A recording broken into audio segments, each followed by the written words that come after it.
So good morning everyone, welcome to newspaper decoded. आज हम 5 जुलाई का द हिंदू न्यूज़पेपर देख लेते हैं। तो जो फर्स्ट न्यूज़ है वो बेसिकली यहाँ पे प्राइम मिनिस्टर मोदी जी हमारे 5 कंट्रीज़ के विजिट पे हैं, जिसमें एक इंडियन ओरिजिन के लोगों को उन्होंने ट्रिनिदाद एंड टोबैगो में जो है एड्रेस किया और बोला लगभग 35 मिलियन जो है लोग इंडिया से बाहर अलग अलग कंट्रीज़ में रहते हैं। और पीएम मोदी ने इन सबको इंडिया का प्राइड बताया और बोला कि जो है ये राष्ट्रदूत है, हमारे राष्ट्रदूत यानी ambassador of Indian values and culture. और एम्फेसिस किया जो रिलीजन, कल्चर और इमोशनल कनेक्ट है इंडिया के साथ उसको, है ना। और फिर गिरमितिया कम्युनिटीज़ के बारे में बोला। ये गिरमितिया कम्युनिटीज़ होती क्या है बेसिकली गिरमितिया, तो ये जो है जो भारतीय मज़दूर जो है 19th और 20th सेंचुरी में, है ना, ब्रिटिश, फ्रेंच और जो डच कॉलोनीज़ में कॉन्ट्रैक्ट के थ्रू जो है इनको काम कराने के लिए ले जाया जाता था, जैसे कि प्लांटेशन वर्क के लिए, बेसिकली खेतों में काम कराने के लिए, जैसे शुगर केन हो गया, कॉफ़ी हो गया और चाय के बागान हो गए, है ना। तो गिरमितिया शब्द बेसिकली आया कहाँ से है, ये एक इंग्लिश शब्द एग्रीमेंट से है ना, एग्रीमेंट। तो उस समय उसको गिरमिट बोलते थे और ये एग्रीमेंट 5 साल का कॉन्ट्रैक्ट होता था जिसमें उन्हें विदेश ले जाके काम करवाया जाता था, है ना। तो एक स्ट्रॉन्ग कल्चरल कनेक्शन बताया between Bihar and eastern UP, है ना। और गिरमितिया डिसेंडेंट्स जो हैं specially in Trinidad and Tobago में, ठीक है। तो अब इन्होंने बोला कि गवर्नमेंट काम कर रही है कॉम्प्रिहेंसिवली डेटाबेस बनाने के लिए जो है गिरमितिया हेरिटेज के बारे में, और डॉक्यूमेंट करेगी इंडियन विलेजेस और जो टाउन्स हैं जहाँ जहाँ से माइग्रेशन हुआ है इन यहाँ पे, है ना। और ट्रैक करेगी ग्लोबल सेटलमेंट पैटर्न क्या है इनका, सेटलमेंट पैटर्न्स को, और प्रिजर्व करेगी कल्चरल लिगेसी को, ठीक है। तो और प्लस जो है वर्ल्ड गिरमितिया कॉन्फ्रेंसेस भी रेगुलरली ऑर्गेनाइज होंगे।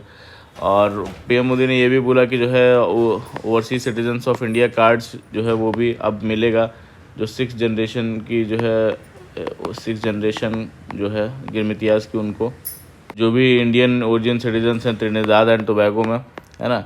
और ये पहली बार है कि ऐसा आउटरीच जो है वो एक्सटेंड किया गया है इस जनरेशन के लिए, है ना। और ट्रिनिदाद और टोबैगो का एक और सिग्निफिकेंस है कि फर्स्ट कंट्री बन गया है जिसने अडॉप्ट किया है यूपीआई, ठीक है। और एम क्या है कि इम्प्रूव करना फाइनेंशियल ट्रांजैक्शंस डायस्पोरा और इंडिया के बीच में, है ना। तो उन्होंने बेसिकली यही बोला कि you are not just connected by blood और surname, you are connected by belonging, India embraces you, है ना। फिर जो नेक्स्ट न्यूज़ है यहाँ पे, Nipah virus resurfaces in Kerala, 2 new cases reported. तो केरला में 2 नए केसेस रिपोर्ट किए गए निपाह वायरस के। तो निपाह वायरस क्या है, ये एक जूनोटिक डिजीज़ है। जूनोटिक डिजीज़ मतलब जो है ये जो डिज़ीज़ है वो वायरल एनिमल्स जैसे कि बैट्स हो गए, है ना, ये उनसे ह्यूमंस में स्प्रेड होता है।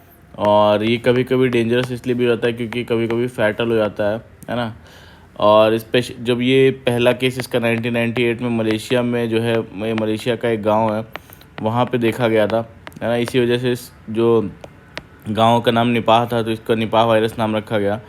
ये फैलता बेसिकली जो फ्रूट बैट्स होते हैं, फ्लाइंग फॉक्सेस जिनको बोलते हैं, इस वायरस के जो है नेचुरल कैरियर्स होते हैं। और ये वायरस स्प्रेड हो सकता है जो आपका कंटेमिनेटेड फूड है, कंटेमिनेटेड फ्रूट्स हो गए जो कि स्पेशली बैट्स ने जिन्हें छोड़ा हो, इन्फेक्टेड पिग्स हो गए जैसे, या फिर एनिमल्स के जो है कांटेक्ट से होता है। और पर्सन टू पर्सन कांटेक्ट भी होता है स्पेशली हॉस्पिटल्स में थ्रू बॉडी फ्लूइड्स, ठीक है।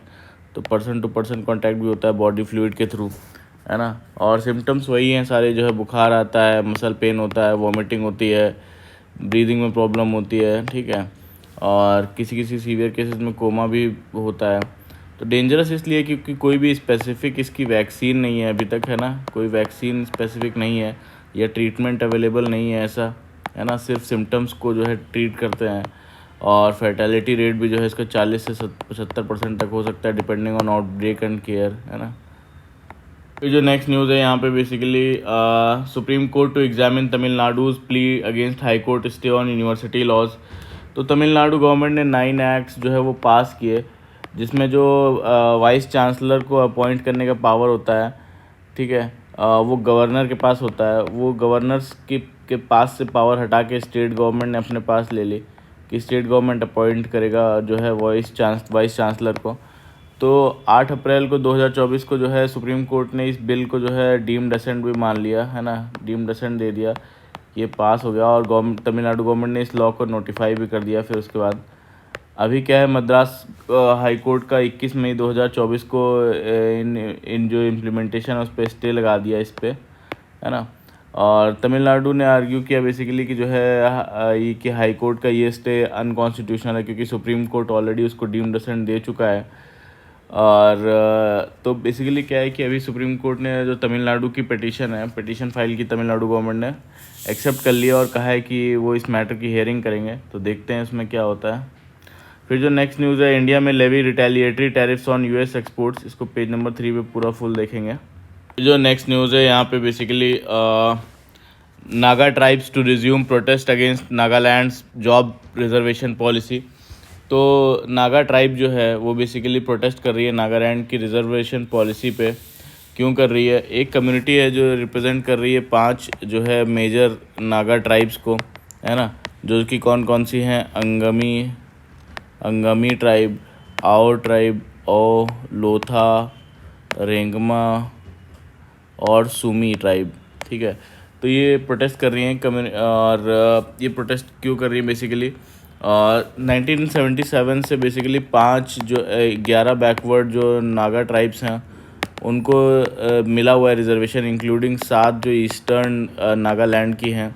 ठीक है, तो प्रोटेस्टर्स आर्ग्यू कर रहे हैं कि ये 48 साल की जो रिजर्वेशन पॉलिसी आउटडेटेड हो गई है और आज के समय की जो है करंट सोशियो इकोनॉमिक जो है और एजुकेशनल रियलिटीज़ ये नहीं दिखाती है। तो वही बोला कि इसको दोबारा से रिव्यू करने की ज़रूरत है और they are not against reservation but they are demanding a policy review, है ना। तो वहाँ के जो गवर्नमेंट का स्टैंड क्या है कि जो है सीएम ने बोला कि मेजर रिफॉर्म्स जो है वो लाइक रिजर्वेशन एंड डीलिमिटेशन ये 2027 के सेंसस के बाद ही किए जा सकते हैं। फिर जो नेक्स्ट न्यूज़ है यहाँ पे basically China used conflict between India and Pakistan as a live lab, है ना। तो deputy chief of army staff का क्या कहना है हमारे कि हमारे इंडिया के मेनली 3 एडवर्सरीज हैं ऑपरेशन सिंदूर के टाइम पे फेस किया उन्होंने। ठीक है, ऑपरेशन सिंदूर के टाइम पे कौन कौन से? एक तो पाकिस्तान, चाइना और टर्की। ठीक है, तो Pakistan basically front line aggressor रहा। चाइना ने की सप्लायर था जो है वो इनडायरेक्ट प्लानर था बोलते हैं, और टर्की जो है वो सपोर्टिव रोल प्ले कर रहा था। ठीक है, तो चाइना की स्ट्रेटजी के बारे में बोलते हैं, किल विद अ बोरोड नाइफ, है ना। तो उन्होंने बोला कि जो है एंशिएंट चाइनीज़ वॉर टैक्टिक के बारे में रेफ़र किया फ्रॉम 36 स्ट्रैटेजम्स। ठीक है, जिसमें कि जो है यूज़ करते हैं दूसरों को अपने एनिमी के अगेंस्ट फाइट कराने में। तो चाइना ने बेसिकली यूज़ किया पाकिस्तान को इनडायरेक्टली हार्म करने के लिए इंडिया को, और चाइना इंगेज डायरेक्टली नहीं हुआ, लेकिन जो है 81% जो है पाकिस्तान को मिलिट्री हार्डवेयर प्रोवाइड किया और इंटेलिजेंस सपोर्ट दिया पाकिस्तान को, और पाकिस्तान को एज अ लाइव लैब की तरह यूज़ किया अपने वेपन्स को टेस्ट करने के लिए रियल कॉन्फ्लिक्ट में, है ना। और टर्की का रोल जो है एक इम्पॉर्टेंट सपोर्ट रोल की तरह बोलते हैं इसमें रहा है। एयर डिफेंस और ड्रोन्स वॉरफेयर के बारे में बोलते हैं कि इंडिया ने काफ़ी सारे ड्रोन्स जो है वो फेस किए across the borders during operation Sindoor, और इंडिया का एयर डिफेंस भी अच्छे से उसने काम किया। लेकिन नेक्स्ट टाइम जो है पॉपुलेशन सेंटर्स भी टारगेट हो सकते हैं, है ना, तो हमें रेडी रहना चाहिए। और बोलते हैं कि हमें लेसन्स क्या मिले हैं कि जो है इंडिया को होम ग्रोन जो है वो मिलिट्री टेक्नोलॉजी डेवलप करनी होगी, है ना, और इन्वेस्ट करना होगा। दूसरा, स्ट्रेंथन करना होगा अपने एयर डिफेंस को, और प्रिपेयर रहना होगा फ्यूचर जो हाइब्रिड वॉर्स हैं मल्टीपल डायरेक्ट इनडायरेक्ट एनिमीज़ के साथ भी, है ना। तो ये 3 चीज़ें उन्होंने बोली। फिर जो नेक्स्ट न्यूज़ है यहाँ पे, India tells WTO to it may levy retaliatory tariff worth $724 million on US imports. तो इसको समझने से पहले बेसिकली एग्रीमेंट ऑन सेफगार्ड्स है ना, उसको समझ लेते हैं। किसके अंडर? WTO का एग्रीमेंट है जो बताता है कि अगर किसी कंट्री को अपने, जैसे कंट्री है तो उसको अपना डोमेस्टिक इंडस्ट्री जो है को प्रोटेक्ट करना है। अगर दूसरा कंट्री इंपोर्ट कर रहा है खूब सारे जो है प्रोडक्ट्स, है ना, और उसकी वजह से जो है वो due to sudden surge in imports वो अपनी इंडस्ट्री को प्रोटेक्ट करना चाहता है, तो वो टेम्परेरली जो है वो हायर टैरिफ जो है इंपोर्ट ड्यूटीज़ लगा सकता है इस पे, है ना। लेकिन रूल्स को फॉलो करना पड़ता है ताकि अपनी इंडस्ट्री को प्रोटेक्ट कर सके इंपोर्ट सर्च के लिए। और टेम्परेरी इंक्रीज़ अलाउ होता है ड्यूटीज़ में, ठीक है।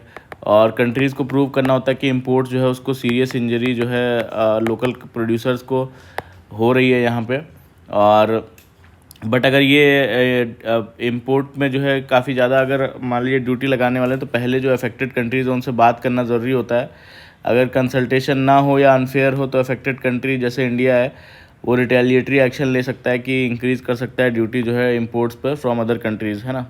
न्यूज़ क्या है कि बेसिकली अभी 2025 में जो है यूएस ने 25% जो है एड वैलोरम टैरिफ लगा दिया किस पे इंडिया के पैसेंजर व्हीकल्स पे, लाइट ट्रक्स पे और सर्टेन ऑटो पार्ट्स पे जो इंडिया से जाते हैं, ठीक है। एड वैलोरम टैरिफ मतलब जो वैल्यू पे लगता है प्रोडक्ट की, ना कि जो उसकी हाइट वेट इस सब पे, है ना। तो अब ये अभी इंडिया का क्या कहना है, ये टैरिफ लगाने से पहले जो है इसको कंसल्ट करना होता है अफेक्टेड कंट्री से, लेकिन उन्होंने नहीं किया और WTO को भी फॉर्मली नोटिफाई नहीं किया। तो इंडिया का कहना है कि जो है ये बेसिकली ये एग्रीमेंट ऑन सेफगार्ड्स के ख़िलाफ़ है। और एज़ पर आर्टिकल 12.3 जो एग्रीमेंट ऑन सेफगार्ड्स है उसमें कंसल्टेशन होना चाहिए था, बट कोई कंसल्टेशन नहीं हुआ, है ना। No consultation happen. और इसलिए इंडिया के पास राइट है आर्टिकल 8 के अंडर एग्रीमेंट ऑन सेफगार्ड्स के अंदर टू सस्पेंड द कंसेशंस, ठीक है। Suspend the concessions example duty benefits जो भी यूएस को दिया जा रहा है। इंडिया का रिस्पांस क्या है कि अगर कंसल्टेशन नहीं हुए तो we will increase the tariff, ठीक है, on selected US products equivalent to the, जितना भी हार्म हमें होगा उतना ही इक्विवेलेंट टैरिफ हम लगाएंगे यूएस के सेलेक्टेड प्रोडक्ट्स पे। यानी इंडिया अपने एक्सपोर्ट्स को जो नुकसान होगा उसके बराबर जो यूएस से इंपोर्ट होता है उस पर ड्यूटी बढ़ाएगा, ऐसा इंडिया ने बोला। और ये सब हो रहा है जो इंडिया और यूएस के बीच एक mini trade deal final stage में चल रही है उसमें, है ना। फिर नेक्स्ट न्यूज़ यहाँ पे basically government has no position on Dalai Lama succession, insist ministry of external affairs, China warns against interference. तो दलाई लामा का जो इंस्टीट्यूशन है बेसिकली वो जो स्पिरिचुअल लीडर होते हैं तिब्बतन बुद्धिज़्म के, है ना। और ने अनाउंस किया कि उनके बाद भी दलाई लामा की इंस्टीट्यूशन जो है वो कंटिन्यू रहेगी। तो ये लोग बेसिकली करते क्या है कि जो है बोलते कि दलाई लामा का जो आत्मा है वो बेसिकली नेक्स्ट इनकारनेशन होता है उसका, तो उसको ढूंढा जाता है। और उन्होंने कहा कि उनका सक्सेसर जो है that will be chosen by जो है Gaden Phodrang trust not by any government, है ना।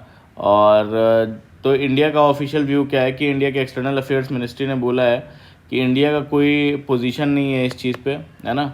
Does not take any position on this matter on religious matters like जैसे कि ये होगा दलाई लामा का सक्सेशन कौन होगा। इंडिया ने ये भी क्लैरिफाई किया कि जो फ्रीडम ऑफ रिलीजन है वो सबके लिए अपहोल्ड किया जाता है।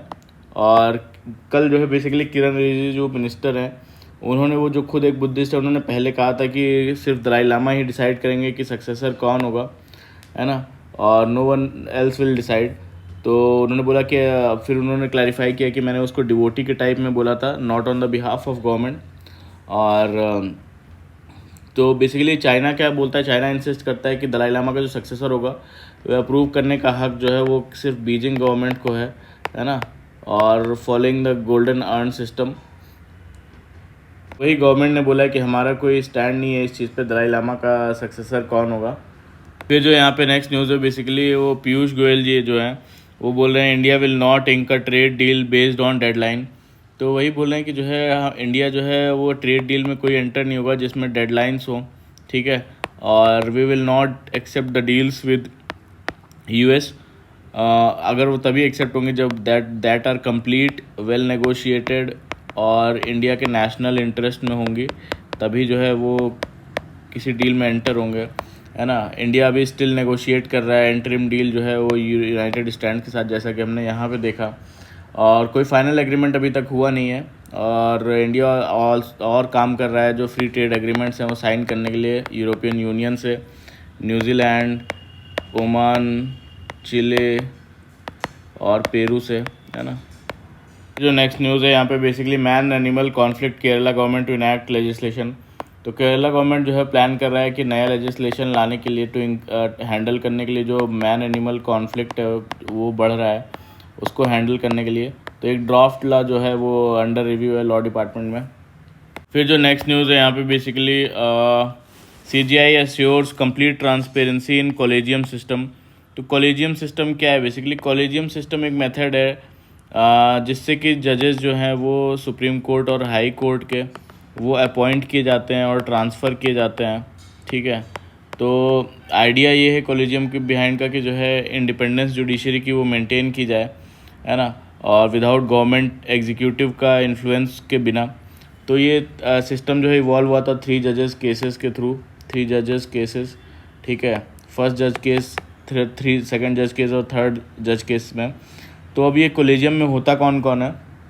कॉलेजियम बेसिकली 5 मेंबर कॉलेजियम होता है सुप्रीम कोर्ट के जजेस के लिए, जिसमें कि एक चीफ जस्टिस ऑफ इंडिया होते हैं plus 4 senior most supreme court के जज होते हैं, ठीक है। और फिर हाई कोर्ट में जो है जजेस का अपॉइंटमेंट के लिए 3 मेंबर हाई कोर्ट कॉलेजियम होता है। Chief justice of high court plus 2 senior most जो है जजेस होते हैं, ठीक है, ऑफ दैट हाई कोर्ट। तो अब ये बेसिकली फाइनल अपॉइंटमेंट जो होता है ये कॉलेजियम जो है रिकमेंड करता है, जो रिकमेंडेशन वो भेजता है सेंट्रल गवर्नमेंट के पास, ठीक है। फिर सेंट्रल गवर्नमेंट इसको अगर नाम जो है दोबारा रिकन्सिडरेशन के लिए भेजती है, अगर कॉलेजियम रीअफर्म कर देता है नेम, तो प्रेसिडेंट के अप्रूव करना पड़ता है वो, है ना।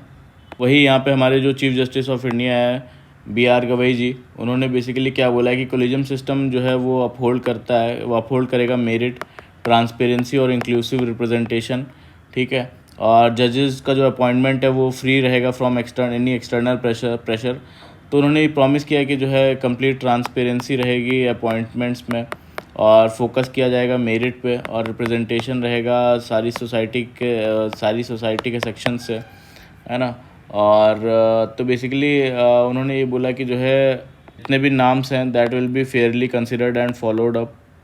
ये जो नेक्स्ट न्यूज़ है वो बेसिकली यहाँ पे जो सुप्रीम कोर्ट और हाई कोर्ट में जो पेंडेंसी बढ़ती जा रही केसेस को उसको रिड्यूस करने के लिए बेसिकली रिकमेंड किया सुप्रीम कोर्ट कॉलेजियम ने 39 जो है जजेस का नाम, है ना। और तो ये बेसिकली कहाँ कहाँ से सेलेक्ट करें, जुडिशियल ऑफिसर्स और जो प्रैक्टिसिंग एडवोकेट्स हैं, है ना। इसका बैकग्राउंड क्या है कि जो है कई बहुत ज़्यादा हैवी लोड हो गया था केसेस का।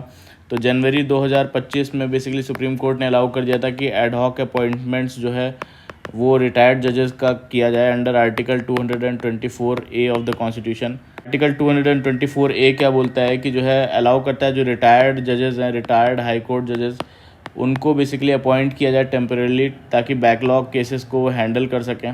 एडहॉक जजेस वो होते हैं बेसिकली जो टेम्परेरी जजेस होते हैं, अपॉइंट किए जाते हैं लिमिटेड पीरियड के लिए, एक्स्ट्रा वर्कलोड हैंडल करने के लिए कोर्ट्स में, स्पेशली जब शॉर्टेज हो रेगुलर जजेस की और ह्यूज पेंडेंसी ऑफ केसेस हो, है ना। और इसको आर्टिकल 224A में डिफाइन किया गया है। फिर जो नेक्स्ट न्यूज़ है बेसिकली यहाँ पे PIL seeks to protect Kolhapuri chappals GI from exploitation. तो अभी जो प्राडा ब्रांड है उसने बेसिकली कोल्हापुरी चप्पल को जो है अपने कलेक्शन में दिखाया, समर कलेक्शन में। तो वही उसको GI टैग मिला हुआ, तो without consultation from the artisans of the Kolhapuri community, Kolhapuri chappals. तो उसी लिए इन पे जो है कल्चरल मिस अप्रोप्रिएशन का आरोप लग रहा है और PIL फाइल की जा रही है।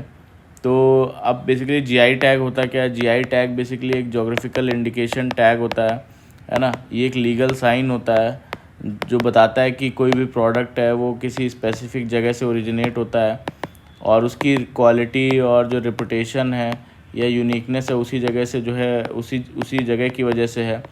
और GI टैग का यूज़ इसलिए होता है कि बेसिकली वो प्रोटेक्ट करता है जो ट्रेडिशनल प्रोडक्ट्स हैं उनको, और लोकल आर्टिसंस और जो फार्मर्स है इकोनॉमिक बेनिफिट मिले उनको, और अनऑथराइज यूज़ जो है ना किया जाए उसको, ताकि उसकी फेक कॉपीज़ ना बना के बेची जाए, तो उससे प्रोटेक्शन मिलता है।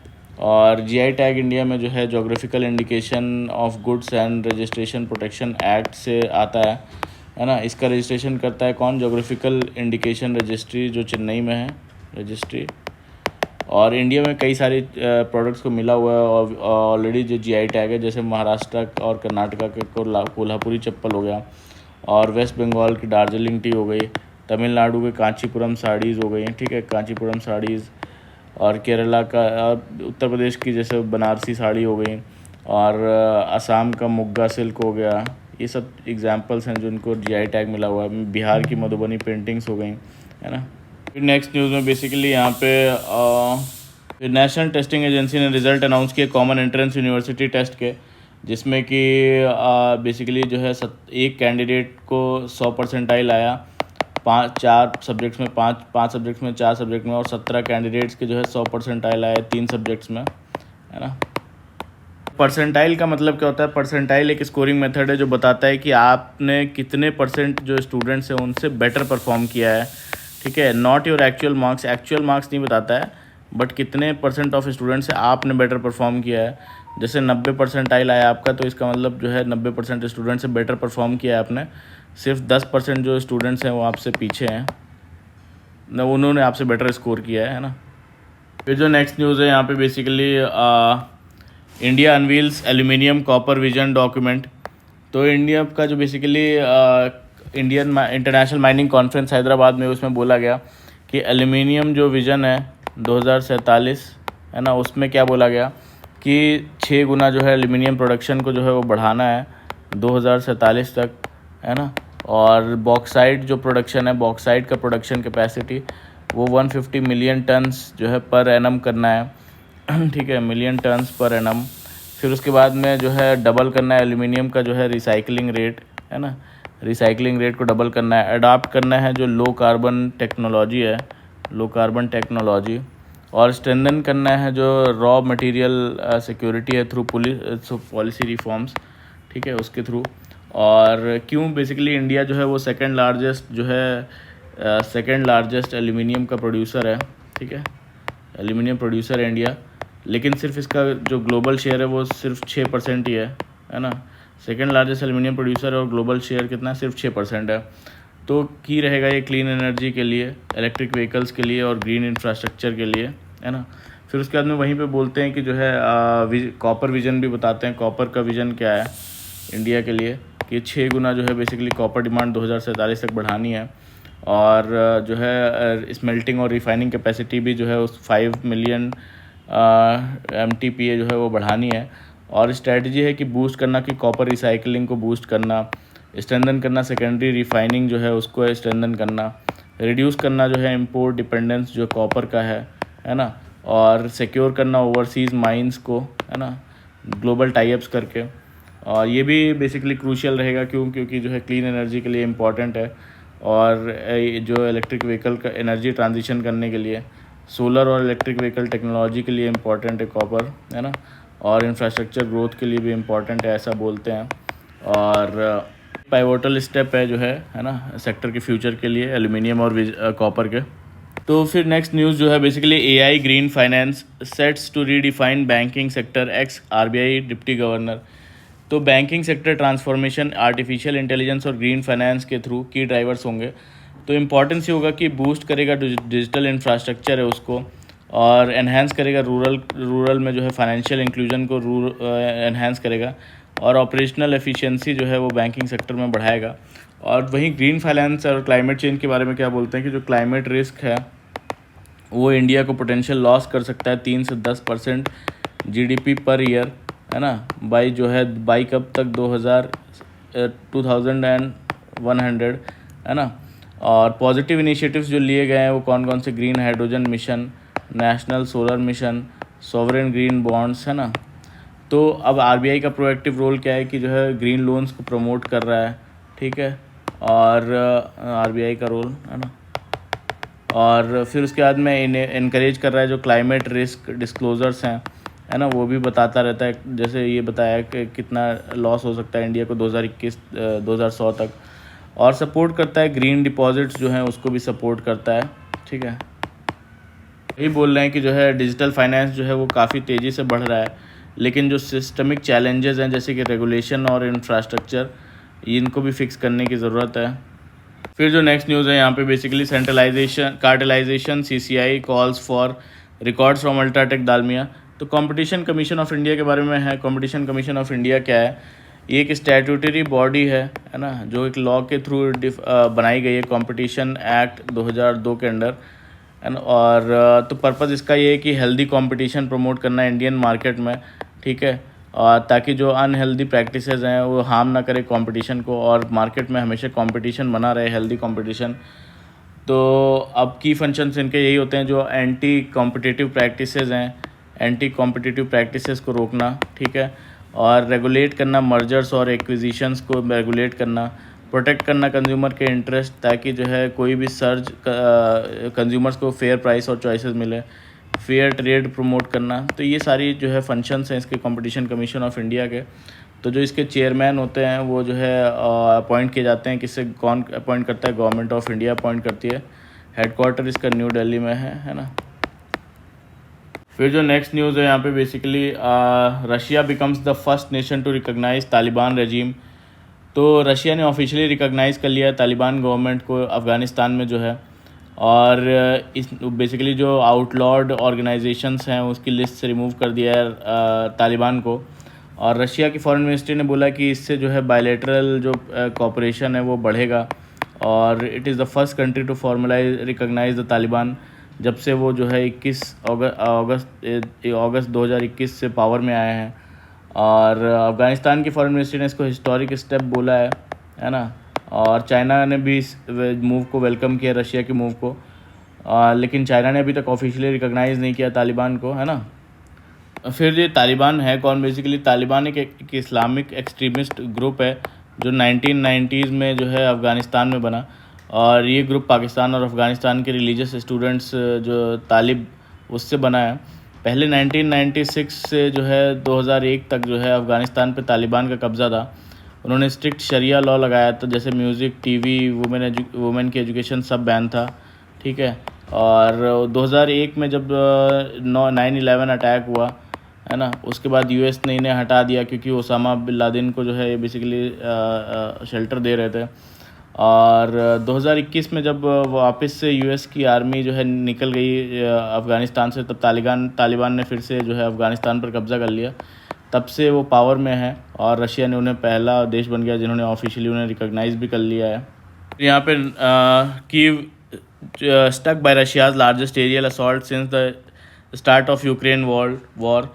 तो रशिया ने थर्सडे को कीव, जो कि यूक्रेन की जो कैपिटल है, उस पर ड्रोन्स और मिसाइल से जो है 7 घंटे तक कब तक सबसे बड़ा एरियल अटैक किया है ना। और तो इसमें ये अटैक उस दिन हुआ जब पुतिन और ट्रम्प के बीच फ़ोन कॉल हुआ, और ज़ेलेंस्की ने बेसिकली बोला कि रशिया ने इस अटैक के थ्रू क्लियर सिग्नल दिया है कि वो इस वॉर को ख़त्म नहीं करना चाहते हैं।